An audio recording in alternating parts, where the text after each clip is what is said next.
Voy a hacer primero una pequeña introducción del doctor Jorge Catá. Les voy a pedir que por favor silencien los micrófonos y apaguen los videos. Y cualquier pregunta pueden ir haciéndola por el chat y si el doctor prefiere, al final hacemos las preguntas.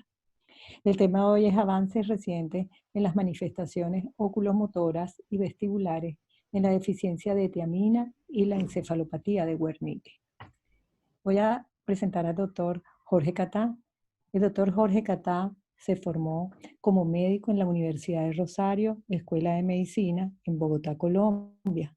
El doctor hizo la residencia de neurología en Georgetown y en la Universidad de Georgetown en Washington y su formación como fellow en enfermedades de órbita y neurooftalmología en Pittsburgh, también en Estados Unidos. El doctor ha tenido muchos cargos administrativos y académicos. Estos son algunos ejemplos de los que él ha tenido, así como también el doctor ha recibido muchos premios y honores. Él ha pertenecido y actualmente forma parte del board editorial de importantes journals y tiene además múltiples publicaciones en journal y ha participado en muchas investigaciones y actualmente está mucho más dedicado a los síndromes vestibulares agudos. Encontramos así también que el doctor es miembro activo de múltiples sociedades, es profesor en programas médicos, especialmente de neurología. Y el doctor es un gran profesor. Para mí tuve la oportunidad de estar con el doctor y aprendí mucho de él. Y es además una persona con una gran calidad humana y un gran amigo. Y por eso le doy la bienvenida al doctor. Gracias por aceptar esta invitación y acompañarnos hoy, doctor. Gracias, Emily. Okay, so now... Ahora el share, ajá. Ok, yo voy a apagar mi video. Pues muy amable por la introducción, Emily. Como siempre, es un placer enorme verte y ver muchos de mis amigos que extraño a veces, sobre todo en este periodo de aislamiento. Pensé entonces que voy a hablar de avances en las manifestaciones vestibulares y oculomotoras en la deficiencia de tiamina y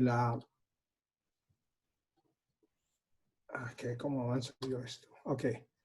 Los objetivos va a ser descripción de 4 presentaciones agudas de Wernicke's.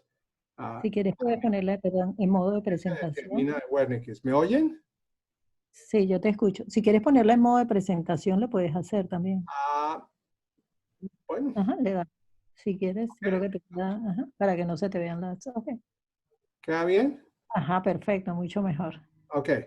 Entonces vamos a describir 4 presentaciones agudas de la deficiencia de tiamina. Unas con ocurriendo al tiempo de la triada clásica y otras que preceden la triada clásica. Después vamos a hacer un sumario de la patogénesis molecular y la heterogeneidad de la deficiencia de tiamina, en la que hay una vulnerabilidad selectiva y una mejoría selectiva de varias neuronas. Vamos a incorporar esos conceptos en la patofisiología de la deficiencia de tiamina. Y finalmente voy a proponer un protocolo de manejo para cuando se sospecha la deficiencia de tiamina. Bueno, esto fue escrito inicialmente por Wernicke en 1981, separadamente Sergei Korsakov en 1987 describió el síndrome de Korsakov y eventualmente se hizo una fusión de las dos por Moriev. Subsecuentemente, finalmente se descubrió en 1897 el factor que prevenía la deficiencia de tiamina en lo que se llamaba la enfermedad del beriberi. Y él Ekman recibió el Premio Nobel de Medicina en 1929. Subsecuentemente se encontró la fórmula de la tiamina. Y esto fue en 1936, Robert Williams y Joseph Klein. Y desde ese momento entonces se pudo prevenir mucho más efectivamente esta deficiencia, que había sido un problema bastante serio epidemiológico en el final de 1800, sobre todo en marineros que salían del Japón o a Europa o viceversa. Las manifestaciones clínicas se reconocieron muy en detalle cuando Maurice Victor Adams y George Collins hicieron un estudio de 198 casos y practicaron 90 autopsias en Boston. Eso proveyó el sumario más dedicado de la enfermedad del efecto de la deficiencia de tiamina y la encefalopatía de Wernicke's. Y fue publicado en 1978. Esa es la base en la cual lo que se ha descubierto después se deduce. Ok. Un artículo muy interesante que vale la pena mirarlo nuevamente en 1947 de Warner, que es un británico que examinó a varios pacientes que estaban prisioneros de la guerra en Singapur. 21 de ellos murieron, pero entonces a la autopsia pensaban que era una encefalitis y a la autopsia reveló que era enfermedad de Wernicke's, y entonces esto produjo un tratamiento con tiamina de los 31 pacientes y se mejoraron con una dosis de tiamina bastante modesta, 20 miligramos. El hallazgo más frecuente en la deficiencia de tiamina es el nistagmus de mirada lateral. Y también el segundo probablemente la parálisis del abducens, el sexto par. En Victor y Adams demostraron en los hallazgos patológicos que el núcleo vestibular medio está comprometido en 27 de 38 casos estudiados. Subsecuentemente a esto, Guess hizo test calóricos en pacientes con deficiencia de tiamina y Wernicke's y encontró que las respuestas calóricas estaban disminuidas. Y subsecuentemente Furman, que está en Pittsburgh, notó también que había una parálisis vestibular con diferentes estudios vestibulares. Eso era lo que sabíamos hasta más o menos 1990, una cosa así. Ok, les voy a contar el caso. Apenas vi este paciente hace como unos 3 meses. Es una mujer de 28 años con una BMI de 44 y tiene diabetes manejada con metformin. Le hicieron una tonsilectomía bilateral y después de esto desarrolló ella un vómito constante a más o menos unas 4 veces al día. Después de unas semanas se la admitieron para hidratación intravenosa, pero el vómito continuó. Y 2 semanas después llamaron a una consulta de neurología porque ella estaba quejándose de una vértigo y oscilopsia y con dificultad con la marcha. Estos síntomas estaban presentes por 48 horas. Cuando yo la examiné, encontré un nistagmus en posición primaria hacia la izquierda y tenía un nistagmus prominente de nistagmus parético en mirada derecha e izquierda. Sus impulsos cefálicos fueron normales. Tenía la marcha era un poco desequilibrada y la resonancia magnética fue normal. Entonces yo hice un razonamiento en el que por la historia del vómito prolongado, pensé que esto podría ser una deficiencia de tiamina. Ella no tenía encefalopatía, ni parálisis, ni oftalmoplegia. Y la única ataxia que se podía decir era dificultad con la marcha de un pie enfrente del otro. Entonces le dimos 100 miligramos de tiamina y antes de darle la medicación sacamos niveles séricos. Y decidimos posponer cualquier otro estudio hasta mirar la respuesta al otro día. Les muestro entonces ahora el vídeo de esto. Los signos más tempranos que he visto con deficiencia de tiamina. Aquí ven el listado hacia la izquierda. Real hard to the left. Now look at the phone.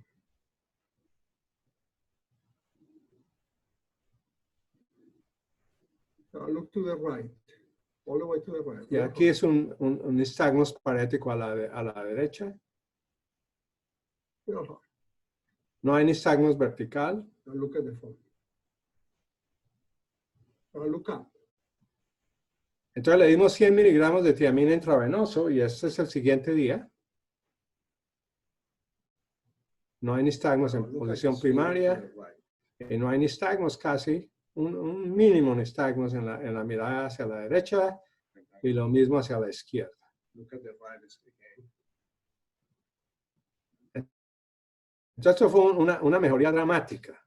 Este es quizá el caso más temprano de deficiencia de tiamina que he visto.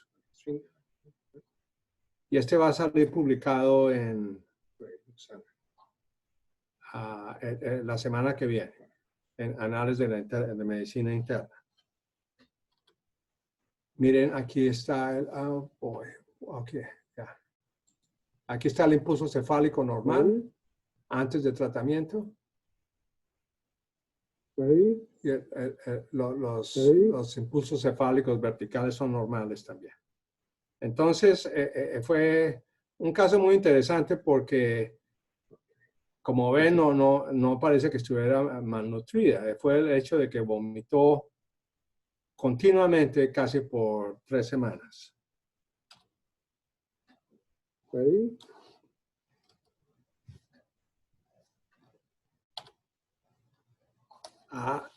Más o menos fueron como unas 16 horas entre la administración de la tiamina y el examen siguiente. Después de que ya había mejorado, como a los 3 días, reportaron el nivel sérico a 30 nanomoles por litro. El normal es 81. Ella tuvo una disfunción del integrador neural horizontal, indicando que hay una lesión en el núcleo prepósito hypoglosa en la médula. Los impulsos cefálicos horizontales fueron normales, por lo tanto, el núcleo vestibular medio fue normal. Esto fue, como digo, entonces, es el único caso que he visto así, y muy interesante porque solamente tuvo el nistagmus, y eso fue la clave del diagnóstico. Resulta que nuestros almacenamientos de tiamina es más o menos 30 miligramos. Por lo tanto, en un promedio de 17 días, si uno no toma tiamina y sobre todo si tiene un vómito, va a perder el almacenamiento normal. El segundo síndrome, que es probablemente más frecuente, hay compromiso del núcleo vestibular medio. Entonces le voy a mostrar 2 casos en el que hay nistagmus horizontal de la mirada hacia la derecha e izquierda y al mismo tiempo una parálisis vestibular con manifestación de un impulso cefálico anormal. No hay nistagmus en la posición primaria porque el imbalance es simétrico y bilateral. El primer reporte de esto fue por Choi en Corea en el 2007.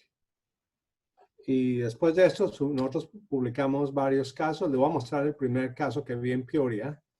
Es esta señora, me la refirieron con vértigo agudo e imbalance. Tenía un nistagmus parético a la izquierda y a la derecha. No había nistagmus vertical. También tenía dificultad con la marcha. Pero esta señora sí tiene un impulso cefálico anormal.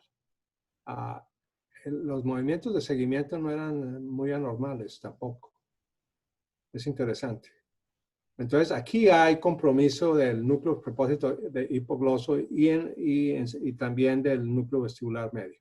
Aquí está el impulso cefálico y hace refijaciones cuando se hace el impulso. Ahí ven la sacada, catch-up sacada que se llama. Eso es más frecuente, pero lo que es más específico para la deficiencia de tiamina es que el impulso cefálico horizontal está comprometido, pero el vertical no está. Después hablamos de cuál es la razón de eso. Ahí vieron el impulso cefálico y el vertical es normal.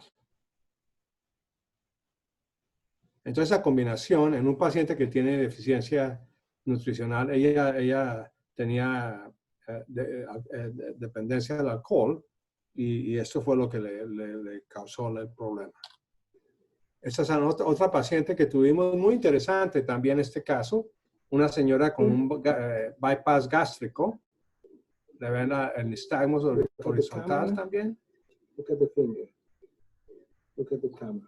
Now, can you look to the black border in the right side? Really hard, like we were talking about. Again, case by big nystagmus, look to the right real hard. And then look at... El pulso cefálico es anormal, el horizontal. Ahí ven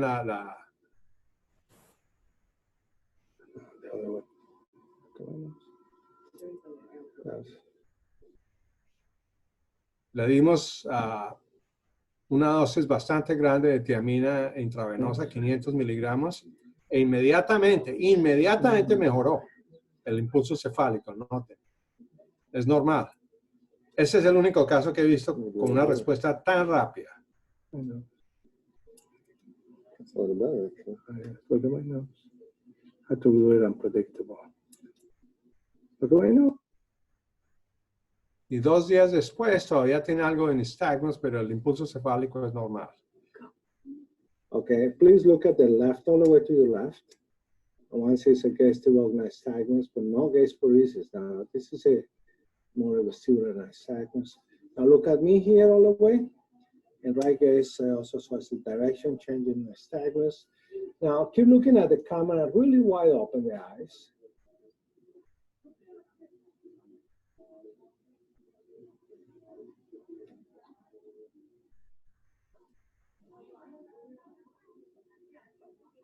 Now look at my nose.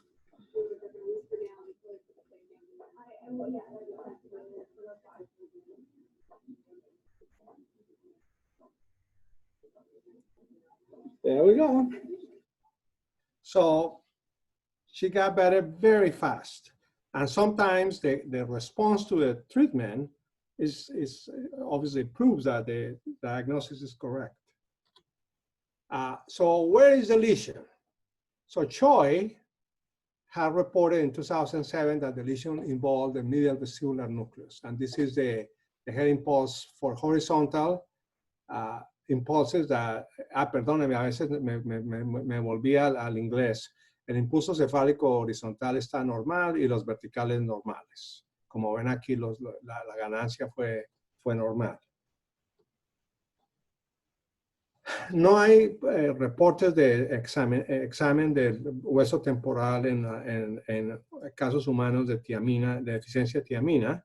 En aves y en palomas hay degeneración del epitelio del laberinto, pero eso no se ha confirmado en humanos. La lesión probablemente está localizada en el núcleo vestibular medio y subsecuentemente tuvimos un caso aquí en el cual vimos la misma presentación de imbalance y esta paciente tenía, tenía algo de encefalopatía. Los impulsos cefálicos verticales fueron normales, pero horizontal anormal. No se podía parar sola. Y la resonancia magnética demostró hiperintensidad en los núcleos vestibulares medios. Entonces, en este caso se comprobó cuál era la causa del problema. Y estas son las respuestas a través del tiempo, mostrando cómo paulatinamente la ganancia de los canales horizontales mejoró con el tiempo. Más o menos en 20 días hubo una mejoría de las respuestas. No siempre se mejora. Hemos visto algunos casos en los cuales no hay mejoría completa. El tipo 3 de deficiencia de tiamina puede ser aislado o puede estar presente cuando el paciente tiene la triada clásica de oftalmoplegia, encefalopatía y ataxia. Entonces puede haber oftalmoplegia, nistagmus y encefalopatía, o puede que estén aislados, nomás oftalmoplegia y nistagmus. También puede haber parálisis de la mirada y horizontal y vertical. Para aumentar la sensibilidad diagnóstica, Kane en 1997 propuso que en vez de esperar a que hayan 3 estados de la triada clásica, tomar 2 estados y una historia de malnutrición, y esto mejora la posibilidad diagnóstica. Tenemos este paciente que presentó con diplopia, ataxia, hubo un bypass gástrico, y él cuando le prescribieron la tiamina, pero él pensó que eso le causaba náusea, y entonces no se la tomó, y llegó pues atáxico con una isotropia de 8 dioptrías y el nistagmus horizontal. Se le dio la tiamina, mejoró, pero la ganancia horizontal estaba comprometida. Lo interesante fue que no se notaba el impulso cefálico, porque la sacada ya estaba muy cerca al impulso cefálico por compensación, y entonces solamente cuando hacía uno el registro del impulso cefálico se veía que la ganancia estaba comprometida. Él mejoró muy rápido, y esto también les dimos 500 miligramos intravenosos. Ok. También puede ocurrir con un paciente encefalopático. Entonces puede tener uno el nistagmus, la oftalmoplegia, usualmente el impulso cefálico anormal, y el paciente puede estar encefalopático. Esta es una señora de 60 años que tuvo un bypass gástrico hace 25 años y nunca le funcionó bien, pero había estado vomitando continuamente por el último mes porque había una estrechez gástrica. Tenía encefalopatía, no podía pararse o sentarse sin soporte, tenía una oftalmoplegia externa, pero interesante, completa. Los ojos no se movían. La pupila no estaba comprometida, y tampoco el párpado. Entonces no hay tosis, la pupila es normal y tiene una oftalmoplegia externa completa. También el marido pensaba que había una pérdida de audición que estaba contribuyendo a la dificultad para seguir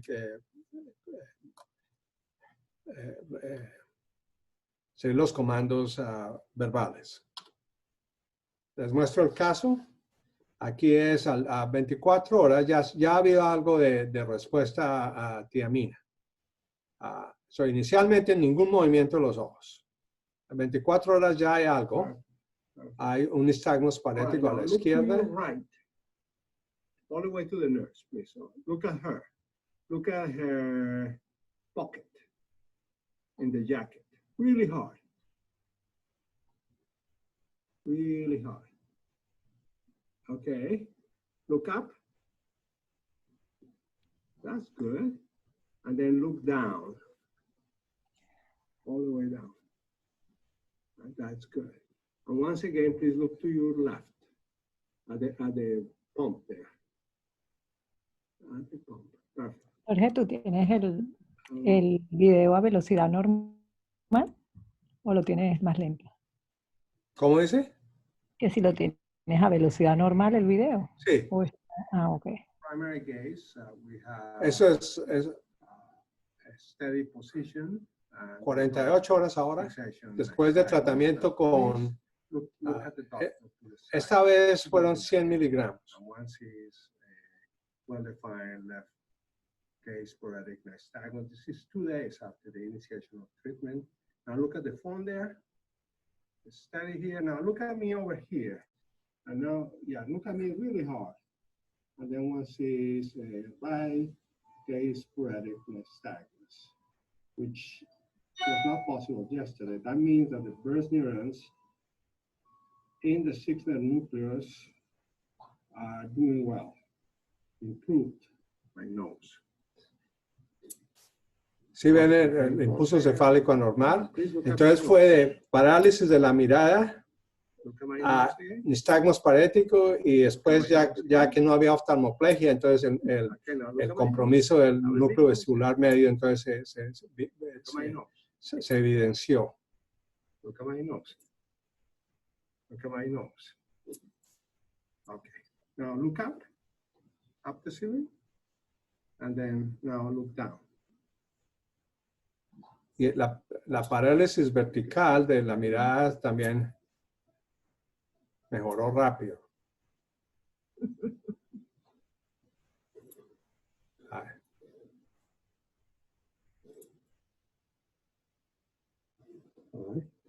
Try and keep your eyes open. Oh, I did. Okay, that's fine.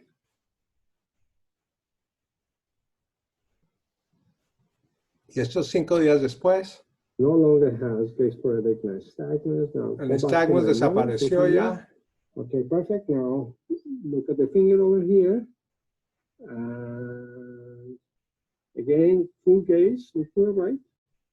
And back to my nose. Again, there was no gaze sporadic nystagmus. Look up if you will. All the way, hold it up there. And then please look down. And that's perfect. Wonderful. Now I'm going to do that test that we do that you look at my nose. Ready? Okay. Ready? Normal, normal, normal, normal. We did recordings yesterday and the gain was about 50% of normal. Okay. Este video está en The Novel Library y si lo quieren volver a ver o usarlo o como sea, está disponible. Emily, ¿ellos saben de la biblioteca de Novel? No sé, algunos sí, otros no, pero no. Sería cuestión igual sería bueno recordarles. Sí, la Universidad de Utah tiene la Novel Library. No me acuerdo el link exacto, pero pues, se puede, Emily, que puede darles el link. Y eso lo pueden ver ahí en cualquier momento. Exacto.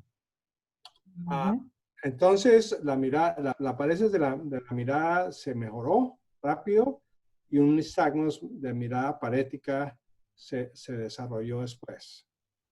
La parálisis vertical fue probablemente supranuclear. Lo que pasaba era que para demostrar el reflejo vestibulocular vertical, ella no estaba suficientemente alerta para mantener la fijación. 2 días después de la iniciación del tratamiento, los movimientos de ojo mejoraron bastante y ya estaba ortofórica. Y en ese momento entonces hicimos los impulsos cefálicos, los cuales fueron anormales. Entonces hubo una transición de parálisis de la mirada a nistagmus parético a parálisis vestibular. Y eventualmente mejoró todo. Tuvo también una pérdida sensorineural de audición. Y lo interesante era que tenía un compromiso de comprensión de las palabras de 80%. Lo cual es muy elevado, y localiza a una lesión central. Cuando después de la administración de la tiamina, la audición mejoró. Por lo tanto, en muchos pacientes encefalopáticos podrían tener pérdida de audición y de comprensión de la palabra, lo cual contribuye a la encefalopatía, evidentemente. Eventualmente ya mejoró mucho y la veo paulatinamente en la clínica. Le hicieron cirugía en el estómago y la estrechez se corrigió y esto está mucho mejor. Todos estos pacientes, los sigo todavía muchos y toman tiamina diariamente. Esta fue una publicación de una oftalmoplegia, casi como la del paciente que les acabo de describir, excepto que tenía mirada hacia arriba. Aquí ves eso. Estas son las lesiones en la resonancia magnética que correlacionan con las lesiones en la unión mesencefálica pontina y alrededor del acueducto. Es un artículo de Corea. Ok, vamos ya tuvimos varios síndromes. Tuvimos un síndrome exclusivamente de nistagmus, un síndrome de nistagmus y parálisis del vestíbulo, parálisis del reflejo vestibulocular horizontal sin compromiso del vertical. Después tuvimos una combinación de oftalmoplegia y nistagmus y subsecuentemente cuando la oftalmoplegia se mejora, entonces el paciente tiene un compromiso vestibular. Y la cuarta presentación, que es muy específica también, es un paciente que tiene un nistagmus vertical hacia arriba y que ese nistagmus vertical se suprime con la convergencia y a veces se revierte a un nistagmus vertical con fase rápida hacia abajo. Casi todos los casos reportados con esa conversión de hacia arriba y subsecuente hacia abajo tienen deficiencia de tiamina y casi todos esos pacientes tienen una encefalopatía.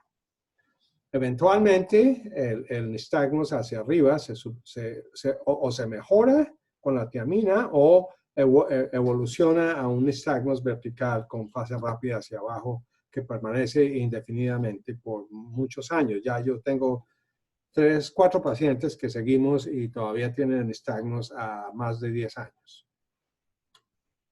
Esa es la lista de las publicaciones con el nistagmus inicialmente hacia arriba, que evolucionó subsecuentemente con un nistagmus vertical hacia abajo. Aquí ven que la única, solamente un caso de una encefalitis autoinmune con esa conversión.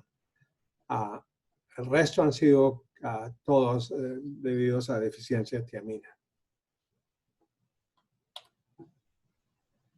Estos pacientes son fase más tardía y todos están encefalopáticos.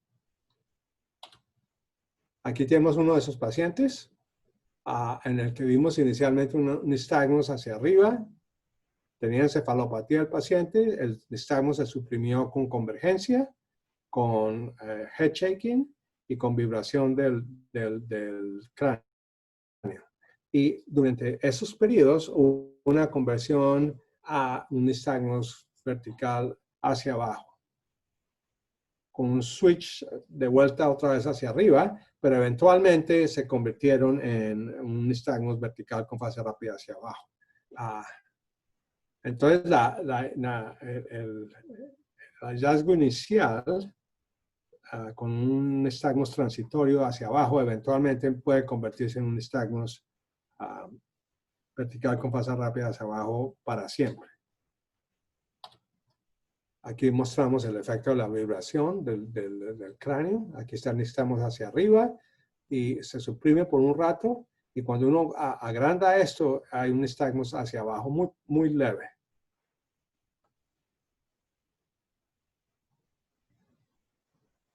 Entonces, cada vez que veas un nistagmus con fase rápida hacia arriba, hay que hacer todas estas maniobras y ver a ver si hay una supresión y una conversión a un nistagmus vertical hacia abajo, por lo cual sugeriría con bastante seguridad la posibilidad de una deficiencia de tiamina. Ahora les muestro el caso aquí. El paciente, este paciente muy rápido, lo vimos a más o menos 12 horas después de que había comenzado los síntomas. Aquí estamos con fase rápida hacia arriba.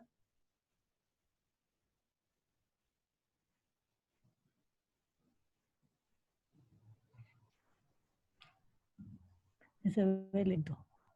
Aquí también en mirada a la derecha necesitamos eso hacia arriba.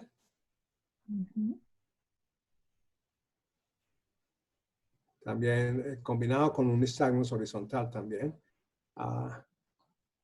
Interesantísimo el efecto a mirada hacia abajo aumenta el nistagmus, lo cual no sigue la ley de Alexander.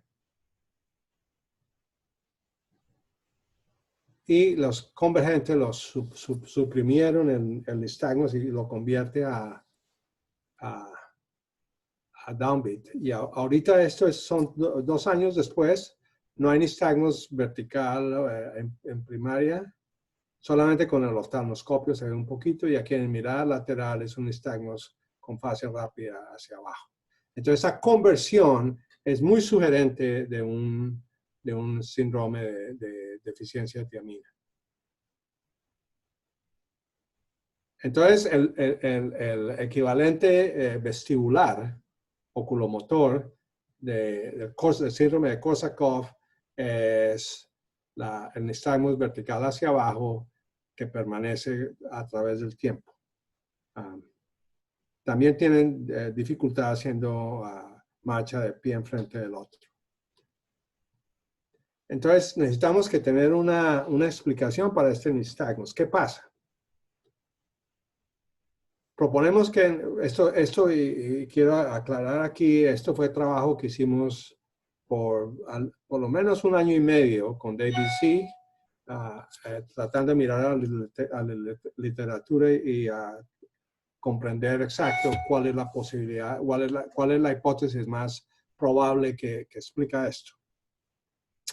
Entonces hay una selectividad específica de ciertas neuronas y a la deficiencia de tiamina en el tallo cerebral, específicamente más en la médula.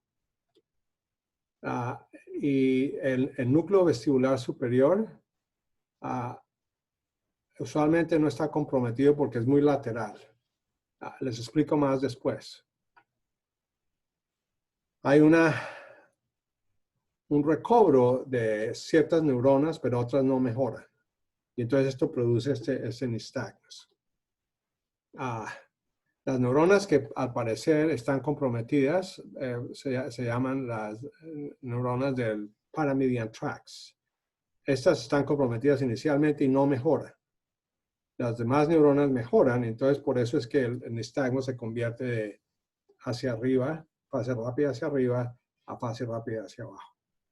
Ahora venga, elaboramos esto un poquito mejor.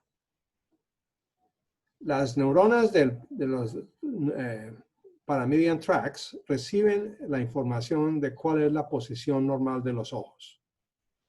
Esa posición normal está determinada por el integrador vertical en el núcleo del RIMLF.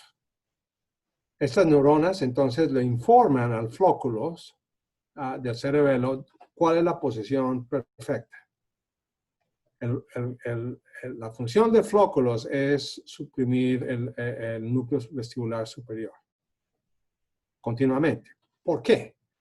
Lo que pasa es, venga y a ver si explicamos esto bien.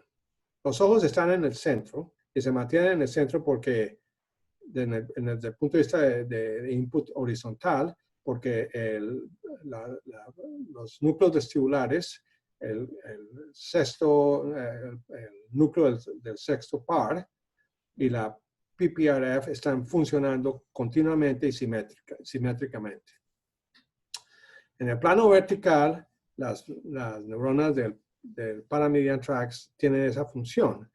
Y lo que pasa es que, claro, cuando estamos parados o sentados, los ojos tienen algo de peso y entonces la gravedad los empuja hacia abajo y entonces el flóculos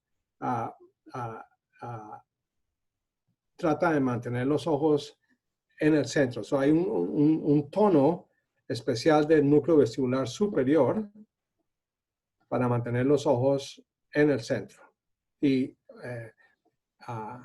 neutralizar el efecto de la gravedad. Entonces, cuando estas neuronas están comprometidas, inicialmente los ojos se caen y entonces por eso es que el nistagmus es hacia arriba inicialmente.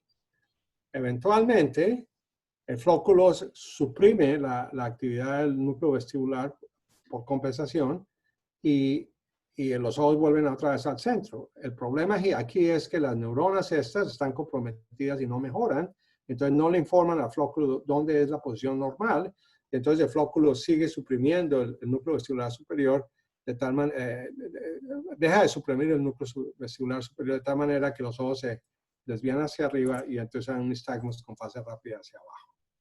Este es un esquema de las estructuras que estoy hablando. Entonces, esta hipótesis es probablemente la mejor explicación que pudimos sacar para esta conversión.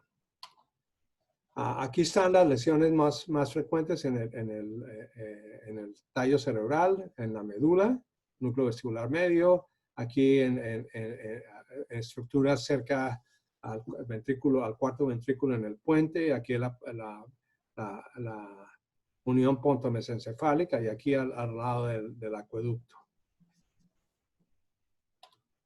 Ok, entonces hay un sumario de lo que he dicho hasta ahora. Hay 4 síndromes agudos oculomotores vestibulares que sugieren la deficiencia de tiamina. La presencia de una dificultad manteniendo la mirada lateral con un nistagmus parético, indicando una falla del integrador neural horizontal. Y en estos casos hay una función normal del núcleo vestibular medio. Solamente un caso he visto, que es el que le mostré inicialmente. Lo más común es que en el estado de preencefalopatía hay un nistagmus horizontal de mirada parética y una falla del reflejo vestibulocular horizontal con preservación del reflejo vestibulocular vertical. La tercera síndrome es una oftalmoplegia con una parálisis de la mirada o un sexto par y también probablemente una parálisis de la mirada supranuclear vertical. Interesante que las pupilas y los párpados no están comprometidos, lo cual es muy diferente de los experimentos en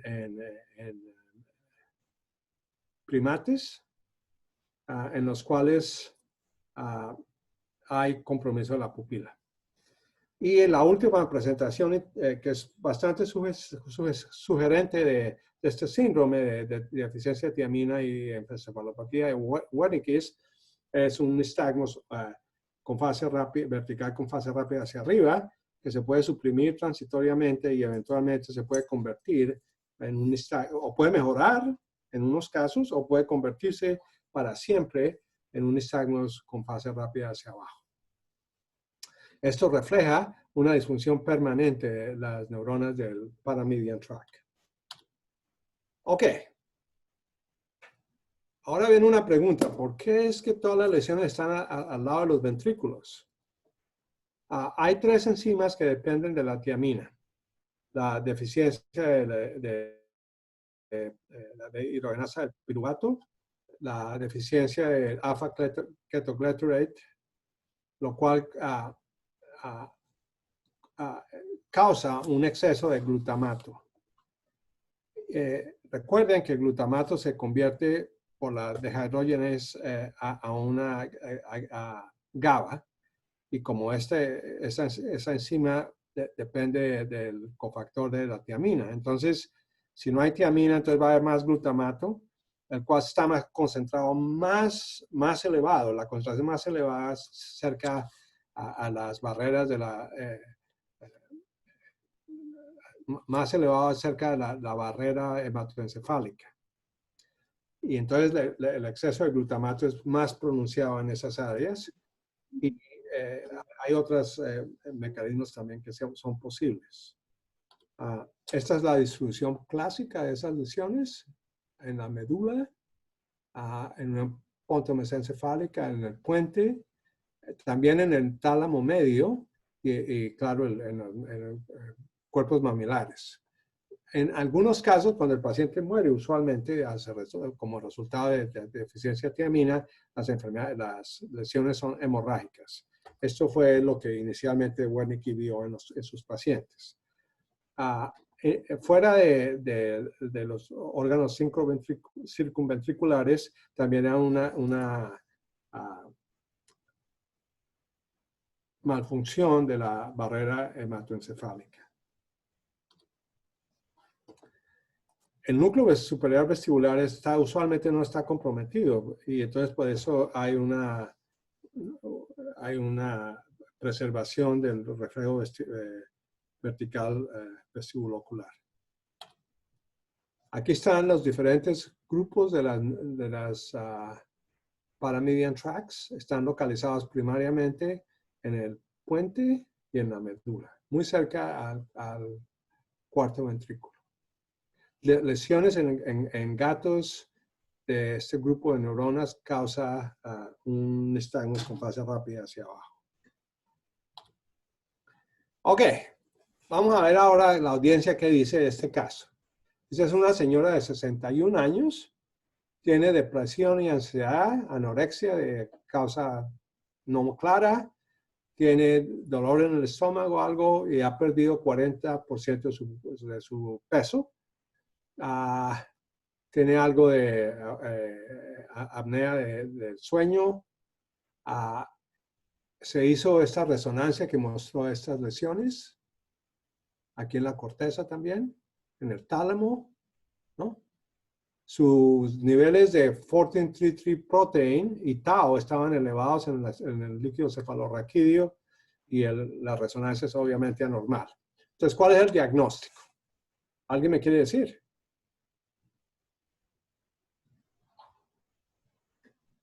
Sí me oyen, ¿no? Sí. ¿Cuál es el diagnóstico que podemos?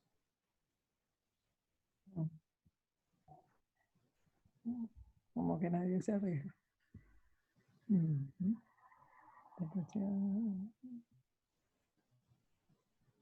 Ok. Vamos a seguir aquí entonces. Ese es el diagnóstico diferencial. Esto obviamente no. Un estatus epilépticos no convulsivo, enfermedad de Creutzfeldt-Jakob, Wernicke's, Whipple's, Wilson's o vitamin B12 deficiency. ¿Cuál nos gusta más? Aquí tienes una respuesta de deficiencia de tiamina o vitamina B12. Aquí pusieron, no sé qué quiere decir.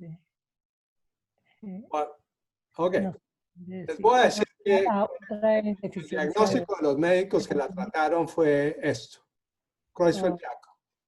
Lo decidieron basados en la resonancia magnética y la elevación del 14-3-3 protein y el tau, ¿no? Entonces no la trataron y la paciente murió. Y este es el diagnóstico, Wernicke's.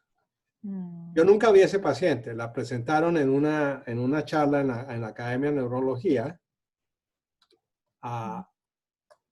de demencia rápidamente progresivas. Interesante, ¿no? So, hay un overlap entre lo que uno ve en ciertos priones, de enfermedades con priones y la encefalopatía de Wernicke. Lo que nunca supimos aquí es si este paciente tenía nistagmus o un sexto par o lo que fuera, pues. Es decir, no había, a nadie se le ocurrió medir un nivel sérico. Esto fue, creo, un asunto legal y yo no sé los detalles clínicos, pero obviamente nadie debe morirse de enfermedad de Wernicke en esta era, pues. Entonces les muestro esto para que vean que incluso puede haber elevación del 14-3-3 protein y tau en pacientes con una deficiencia de tiamina avanzada. uno espera que estos pacientes se reconozcan tempranamente, antes de que haya encefalopatía, porque si hay encefalopatía es posible que el paciente no mejore. Entonces, compartido con ustedes estos hallazgos para que estén bien listos a reconocer los hallazgos clínicos. Ok. So, voy a proponer un algoritmo para el manejo. So, cualquier paciente que tenga un nistagmus horizontal parético y que tenga malnutrición, bypass gástrico, dependencia de alcohol o vómito prolongado. Vómito prolongado solo puede hacer esto. Sugiero que haya una consideración de la deficiencia de tiamina. Se toma el nivel sérico y se inicia el tratamiento y posiblemente si el diagnóstico es correcto, va a haber una respuesta en menos de 24 horas. El segundo punto, hay una parálisis aguda vestibular de los reflejo vestibulocular horizontal más que el vertical. Todo esto ocurre sin encefalopatía. Okay. Usualmente no hay un nistagmus en mirada primaria. Solamente está evocado. Entonces, siempre obtenga el nivel de tiamina y den una dosis al paciente intravenosa de 100 a 500. Si quiere darla muy rápido, lo puede hacer. ¿Cuál es la dosis específica? Eso no se sabe. Como no es tóxico, entonces se puede dar una dosis grande y la puedes dar inmediatamente o en 5 minutos o puedes darle más despacio, de 10 horas, 12 horas. Lo que es interesante es que la respuesta usualmente es bien rápida, sobre todo en los casos tempranos. El riesgo de un choque anafiláctico es 1 en 250,000 casos. Muy poco. Ok. Claro, la misma recomendación se mantiene para la triada clásica. Y para presentaciones aisladas de componentes aislados. Cuando hay una parálisis oculomotora, va a haber una evolución a un nistagmus parético y después evolución. Cuando eso todo mejora, va a haber una parálisis vestibulocular. Recuerde que tiene que tener ducciones y versiones normales para poder hacer el test del impulso cefálico. ¿Por qué quiere uno tomar niveles séricos? Siendo que nunca lo sabe uno al mismo. La idea es que cuando no ha habido mejoría del paciente y los niveles séricos se reportan 2 o 3 días subsecuentemente normales, obviamente el diagnóstico de deficiencia de tiamina es incorrecto. Y hemos visto varios casos aquí, síndromes paraneoplásticos, intoxicación con fenitoína y otros casos en los cuales pensamos por la historia que era una deficiencia de tiamina y resultó que no era. Este es el diagnóstico diferencial, la intoxicación con fenitoína, la acidosis del sistema nervioso central, CANVAS, algunas ataxias hereditarias, síndromes paraneoplásticos, síndromes de mitocondria, deficiencia de vitamina B12 y los priones. Entonces, básicamente, si el paciente no mejoró en ninguno de los ángulos de presentación con la tiamina, probablemente el diagnóstico es incorrecto. Entonces, siempre que haya esta presentación, tomen niveles séricos. En la deficiencia vestibular con autotoxicidad de aminoglicosides, todos los 6 canales están comprometidos.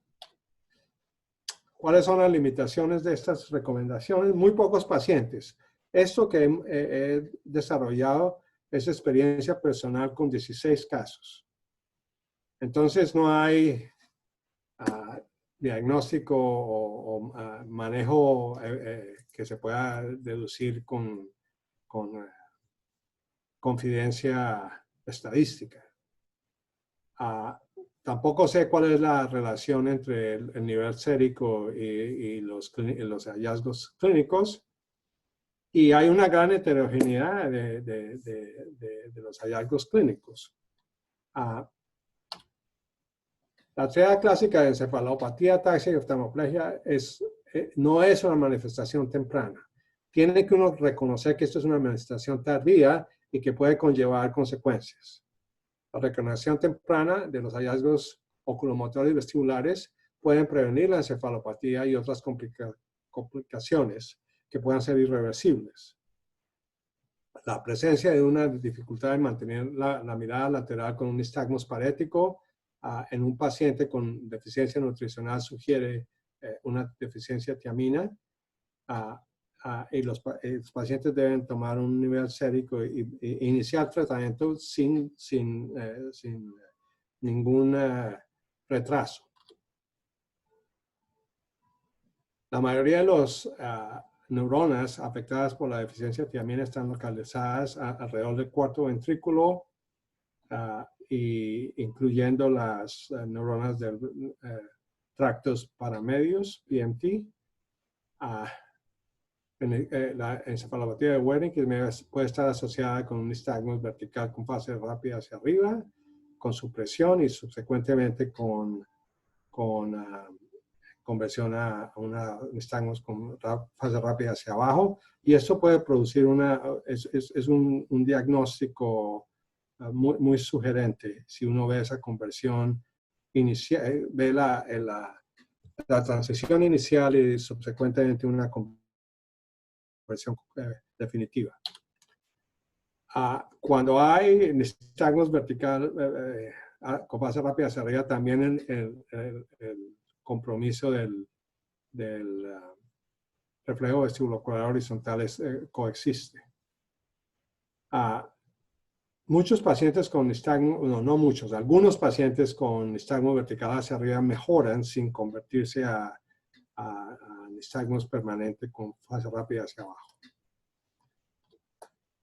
Bueno, esto concluye la presentación y como les digo, esto ha sido trabajo que ha sido compartido mucho con el team de Hopkins, David Newman-Tucker y David Z. Y muchos, Ali Terrani también fue uno de los residentes aquí que contribuyó a esto también.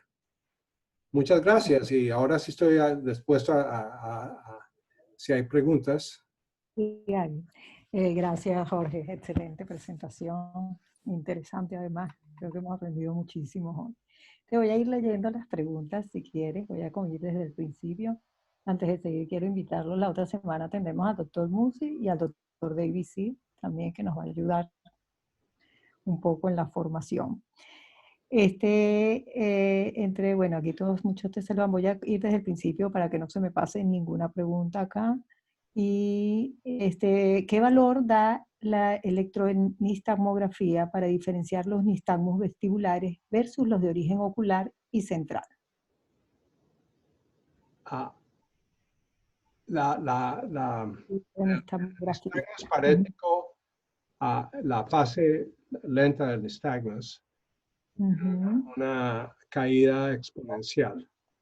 Ok, si la gente puede apagar los audios para que el doctor pueda hablar, por favor. Entonces, si uno necesita, puede hacer un recording del nistagmus y muestra que la fase lenta disminuye a través del tiempo, mientras que el paciente está tratando de mantener la mirada lateral. En cambio, el nistagmus puramente vestibular en sí mismo, cuando no hay deficiencia del integrador horizontal, la fase lenta es continua. No decae. Okay. Entonces uno puede mirar al nistagmus de esa manera. Okay. Aquí hay otra pregunta. ¿Qué tan frecuente en su práctica ve el déficit de tiamina? Y estas manifestaciones como nistagmus vestibular en pacientes con cirugía bariátrica, ¿y cómo puede prevenir o tratar? Bueno, ya eso lo dijiste, esta pregunta fue hecha antes de que tú hicieras esa parte de la presentación. Sí. Ok, sí. ¿Qué tan frecuente es? He visto 16 casos. Pues lo estoy buscando y los residentes los están buscando y me llaman a cualquier caso que hay. Desde Ujú, o sea, en 10 años he visto 16 personalmente.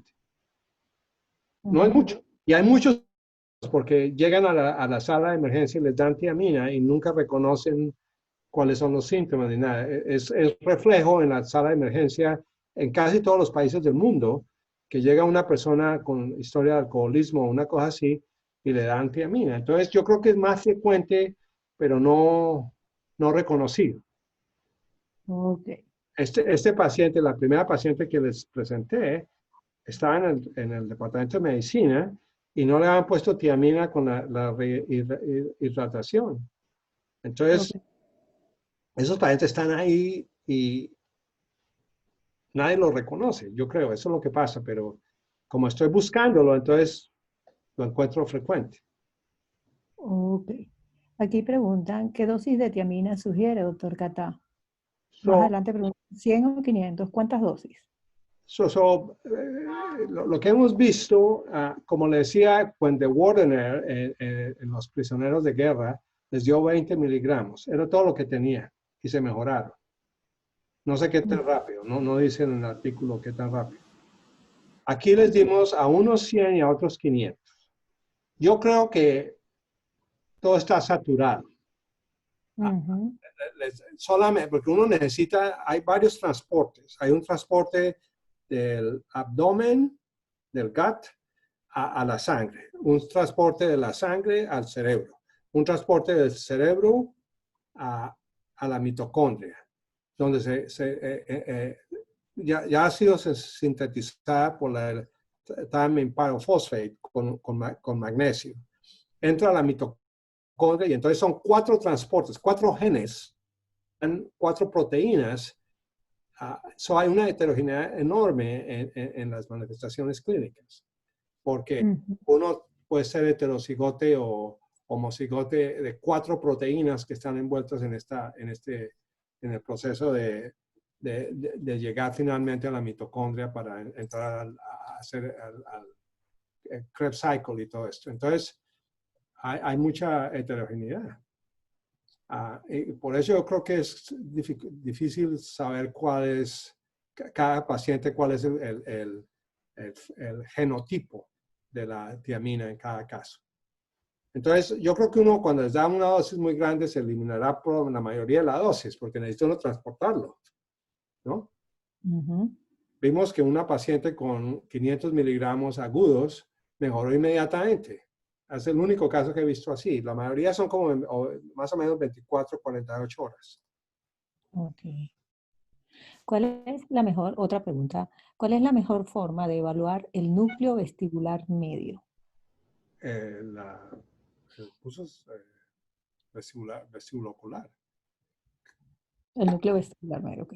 Sí, recuerden, las neuronas en el ganglio de Scarpa Ujú, conectan al núcleo vestibular medio. Entonces, la integridad del reflejo vestibulocular horizontal le da a uno es la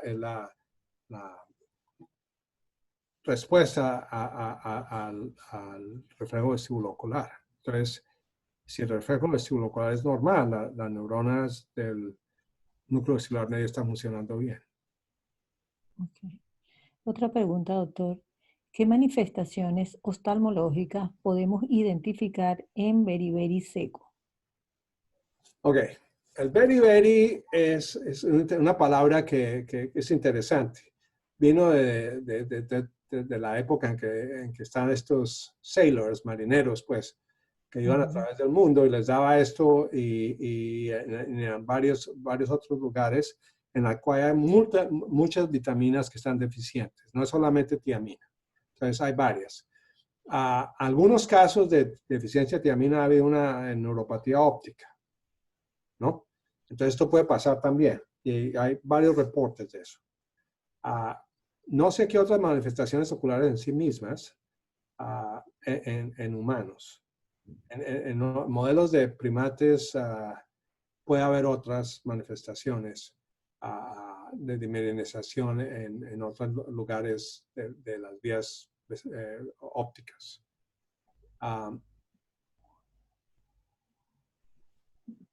Aquí pues, la doctora Ada les colocó, me hizo el favor, la doctora Adelgisa me hizo el favor de colocarles la página para ver los que me pueden conseguir.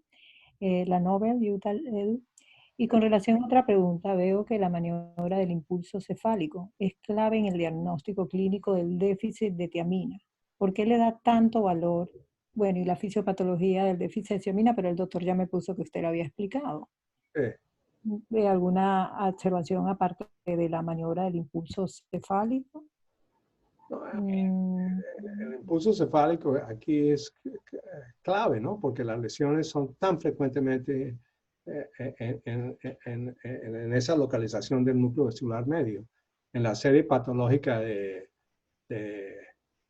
Adams, Victor y Victor Adams and Collins, hubo tantos casos que estaban comprometidos, 28 de 37. Entonces, va a ser como difícil no pensar que uno que va a estar, no está comprometido, ¿no? Si yo pienso de que el paciente tenga deficiencia de tiamina, voy a hacer el impulso cefálico, también definitivo, y demostrar probablemente que está comprometido, pero el vertical no está comprometido. Entonces, si yo tengo un paciente que está en deficiencia nutricional a riesgo y tiene esos hallazgos, pues casi que tengo el diagnóstico. Entonces, hago el tratamiento y en 24, 48 horas veo algo de respuesta. Entonces, estoy listo. Ese ya es el diagnóstico y el paciente todavía no tiene encefalopatía. Si no lo trato, 3, 4, 5 días después, probablemente va a desarrollar la encefalopatía. Esto es quizá la combinación más frecuente que vemos. Aquí hay otra pregunta. ¿Ha tenido asociación de estos casos con neuropatía óptica? Uno. Uno solo. Tuvo neuropatía óptica, sí. Importante. No mucho, los otros no. No. Recuerde que si tienen encefalopatías, va a ser difícil tratar de comprobar eso también, ¿no? Y cuando ya uno hace el examen detallado neurooftalmológico, ya el paciente se ha sido tratado. Entonces, a veces lo que pasa es que se mantiene una neuropatía óptica continua. Entonces ya uno puede hacer pero en la fase aguda es difícil, sobre todo si están encefalopáticos.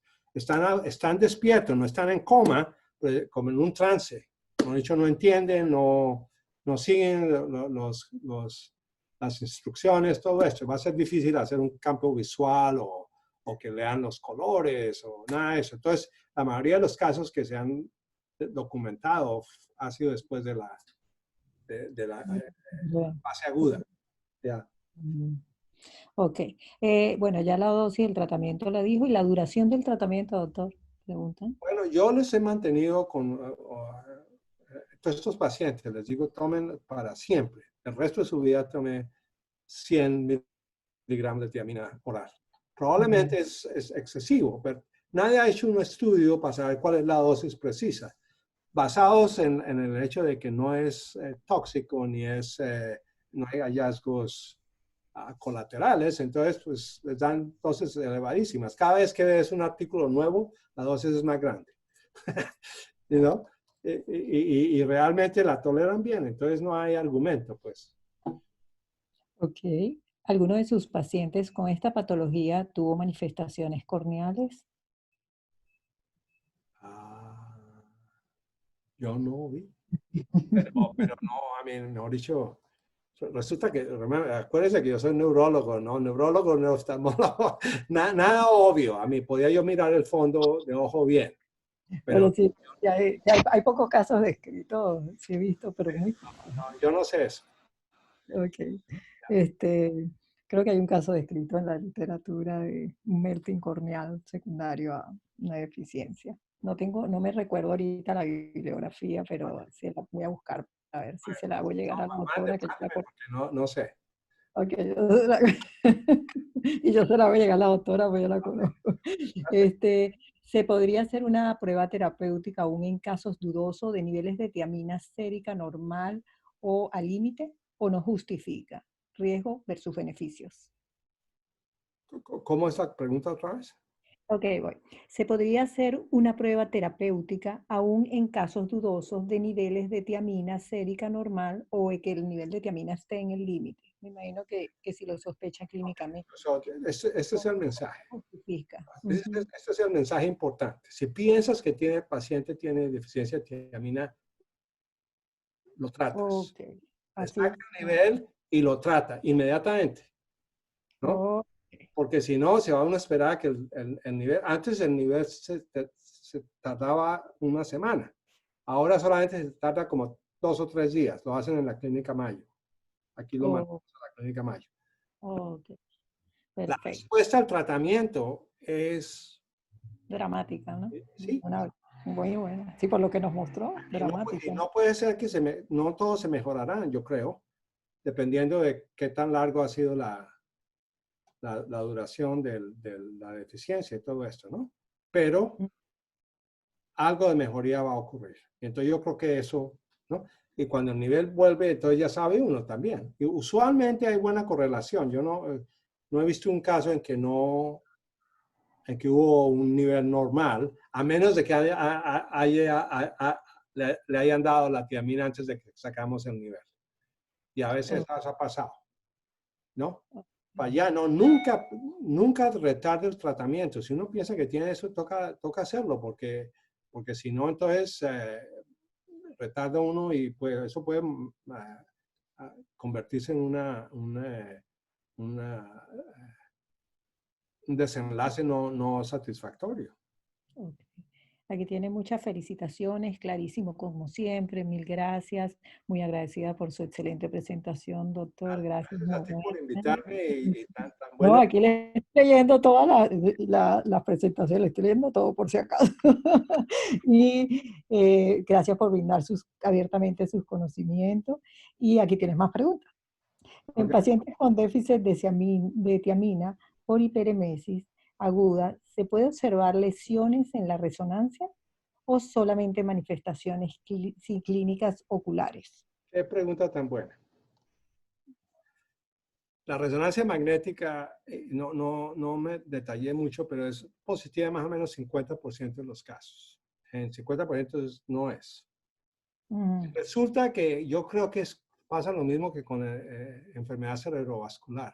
Depende de cuándo uno toma la resonancia, ¿no? Oh, Los hallazgos eventualmente desaparecen. El hecho de que desaparecen no quiere decir que el paciente mejoró. Es posible que haya gliosis y el déficit sea permanente. Entonces, la resonancia puede mostrar los hallazgos, pero no excluye. Entonces, va a haber pacientes clínicos que tienen niveles bajos de tiamina, que tienen una respuesta clara al tratamiento y que tienen una resonancia normal. Si uno estuviera haciendo la resonancia todos los días, repitiéndola, entonces posiblemente va a haber, algún momento va a haber la normalidad. El otro punto que uno puede hacer en esto, si uno sospecha la deficiencia de tiamina, es hacer una espectroscopía magnética y entonces encuentra uno una elevación del ácido láctico. Ok. Aquí, aquí vamos en esta. Ok. La otra pregunta es, ¿considera usted un tiempo límite para revertir el daño por déficit de tiamina, sobre todo en casos de alcoholismo?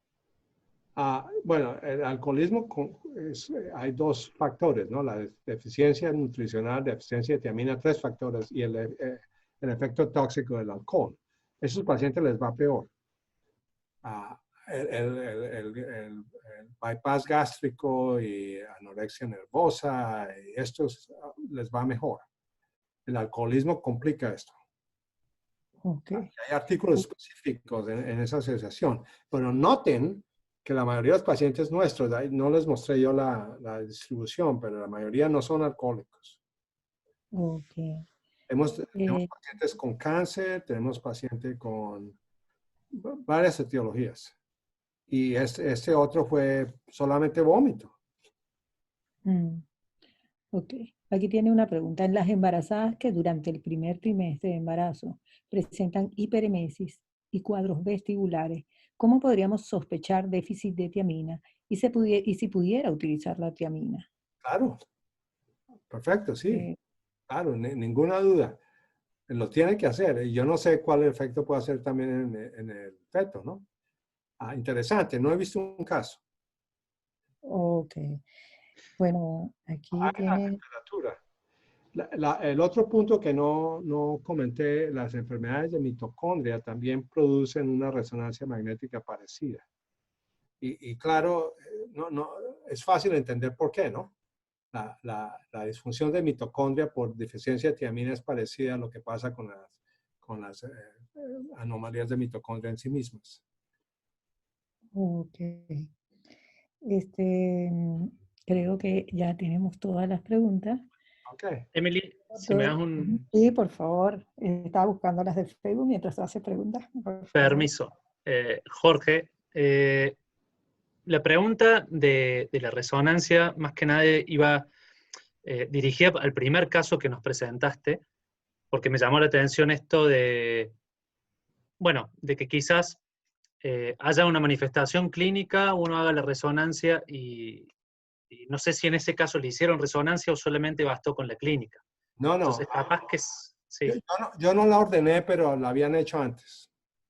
Y estaba Normal. normal. Sí. Pero, de acuerdo a tu respuesta, podría ser que quizás si repitamos la resonancia al mes, a pesar de haber recibido el tratamiento, ¿se ve algún tipo de manifestaciones en la imagen, digo? No, una vez que ya haces tratamiento, no va a haber. Perfecto. Es más el paciente que ha tenido sostenida, una Claro. deficiencia sostenida. Bien. Bárbaro. Sí. Gracias. No, a mí el artículo, yo mandé ese artículo para los Annals de Internal Medicine porque dije yo, cualquier doctor debe sospechar esto. Realmente no hay especialidad médica que no vaya a haber un paciente con... Sí, y más en las quirúrgicas, porque de hecho esta chica es una post-amigdalectomía, ¿no? Claro, Entonces, como que sí, es súper común que una paciente o un paciente vomite o puede ser algo sí. que hay que tener muy en cuenta. Eh, Me parece interesante.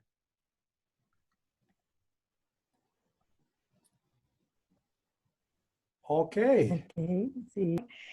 Entonces, doctor, muchísimas gracias. Hermosa y súper útil presentación. Todos les felicito. Un placer. Felicitaciones por el Facebook. Gracias, felicitaciones. Muchísimas gracias. Emily, Buenísimo. Emily, Doctor ¿me Lupi, escuchas, Emily? sí, ¡Hey, por favor. Rafael! ¿Cómo estás? Querido Jorge, ¿Cómo está, aquí te mijo? estoy escuchando. ¿Cómo Gracias. están por tu casa? Me complace mucho verte y Bien, saludarte con mucho afecto. lo mismo, Rafaelito. Siempre... Mira, solamente la cantidad de pacientes que son sometidos a cirugía bariátrica, todos sabemos, pues, algunos inclusive con abuso de indicación, se complica en el caso venezolano porque ni siquiera se consiguen las vitaminas para hacer el suplemento, digamos, que es necesario darle a estos pacientes. No sé realmente qué cantidad de estos enfermos puedan presentarse a la emergencia con estos cuadros de enfermedad de Wernicke, pero pienso que a lo mejor debe haber un grupo que no se diagnostica. Y ya me llamó la atención que varios de los pacientes que tú presentaste eran de cirugía bariátrica. Aquí el licor también puede tener algún problema porque en Venezuela ya no se están tomando licores destilados, sino que se están tomando licores que están modificados, que están contaminados, digamos de alambiques. Algo parecido a lo que pasó en Cuba. De manera que inclusive toda esta patología también tiene mucho que ver con la patología carcelaria, con la patología de los prisioneros de guerra. Y en Venezuela tenemos algo muy parecido, pues estamos en una guerra sin guerra y donde no se consigue nada, donde no hay alimentos, donde no hay vitaminas, donde deben haber déficit de cualquier tipo que ya lo comentaba yo anteriormente, que inclusive es posible que se pudiera presentar alguna forma de neuropatía óptica, digamos, por déficit de muchas otras cosas. De todas maneras, te felicito, aprendí mucho con tu charla y me encantó verte de nuevo y ojalá que algún día podamos hacerlo de nuevo en persona, en Venezuela cuando nos recuperemos o en Illinois. Un abrazo. Listo, bien. Un abrazo. Bueno, muchísimas gracias, doctor. Como siempre, Ah. súper agradecida. De verdad, súper agradecida, doctor. Siempre con nosotros. Cuídense y todo el mundo stay safe, aquí dicen. ¿Ok? Yep. Bueno, Sí. Un abrazo. Gusto verte, Jorge. hablamos pues. Saludos, Chao, chao. Chévere, saludos a su esposa. Luego. Chao. Chao, doctor, gracias. Excelente, buenísimo. Ok, chao. Chao, doctor. Gracias. Gracias.